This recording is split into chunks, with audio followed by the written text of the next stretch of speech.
ನಮಸ್ಕಾರ ಎಲ್ಲರಿಗೂ ವರ್ಷ ಅಡುಗೆ ಮನೆಗೆ ಸ್ವಾಗತ. ಇನ್ನೇನು ಬೇಸಿಗೆ ಚಲುವಾಗೈತೆ ರೀ. ಎಲ್ಲ ಕಡೆ ಸೆಖಿ ಇಂಥ ಟೈಮಲ್ಲಿ ತಂಪಾದ ಆಹಾರ ಸೇವಿಸು ತುಂಬಾ ಒಳ್ಳೆಯದು. ಮಜ್ಜಿಗೆ, ಅದರಲ್ಲಂತೂ ಮಜ್ಜಿಗೆ ಆರೋಗ್ಯಕ್ಕೆ ತುಂಬಾ ಒಳ್ಳೆಯದು. ಮಕ್ಕಳಿಗೆ ಮಜ್ಜಿಗೆ ಕುಡಿ ಅಂದರೆ ಅಷ್ಟೊಂದು ಇಷ್ಟಪಡೋದಿಲ್ಲ. ಅದಕ್ಕೆ ಈ ರೀತಿ ಕಲರ್ಫುಲ್ಲಾಗಿ ಮಜ್ಜಿಗೆ ಮಾಡಿಕೊಟ್ರೆ ಮಕ್ಕಳು ತುಂಬ ಇಷ್ಟಪಟ್ಟು ತಿಂತಾರೆ. ಇದನ್ನು ಮಾಡಲು ಈಗ ಏನೇನು ಬೇಕು ಅಂತ ನೋಡೋಣ ಬರ್ರಿ.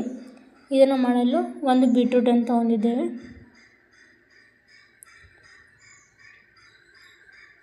ಅದು ಸ್ವಲ್ಪ ಜೀರಿಗೆ ಪೌಡರ್, ಸ್ವಲ್ಪ ಹಸಿ ಶುಂಠಿ,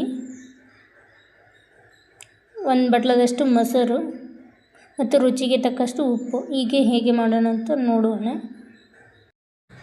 ಮೊದಲು ಬೀಟ್ರೂಟ್ ಮೇಲಿನ ಸಿಪ್ಪೆಯನ್ನು ಪೂರ್ತಿಯಾಗಿ ತೆಗೆದುಕೊಳ್ಳಿ.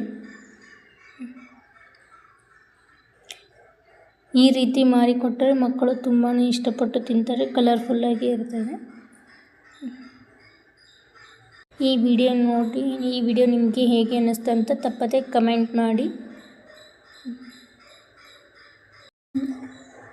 ಕಾಲು ಭಾಗದಷ್ಟು ಬೀಟ್ರೂಟು ಮತ್ತು ಸ್ವಲ್ಪ ಹಸಿ ಶುಂಠಿ, ಉಪ್ಪು, ಮೊಸರು ಹಾಕಿ ಮಿಕ್ಸ್ ಮಾಡಿ ನಂತರ ನೀರು ಹಾಕಿದರೆ ಬೀಟ್ರೂಟ್ ಮಜ್ಜಿಗೆ ರೆಡಿ. ಆ ವಿಡಿಯೋ ಸ್ವಲ್ಪ ಸ್ಕಿಪ್ ಆಗಿದೆ. ಈ ವಿಡಿಯೋ ನೋಡಿ ನಿಮಗೆ ಇಷ್ಟ ಆಗಿದ್ದರೆ ಕೊನೆಯಲ್ಲಿ ಸ್ವಲ್ಪ ಜೀರಿಗೆ ಪೌಡರ್. ನಿಮಗೆ ಇಷ್ಟ ಆಗಿದ್ದರೆ ನಮ್ಮ ಚಾನಲನ್ನು ಸಬ್ಸ್ಕ್ರೈಬ್ ಮಾಡಿಕೊಳ್ಳಿ. Thank you for watching.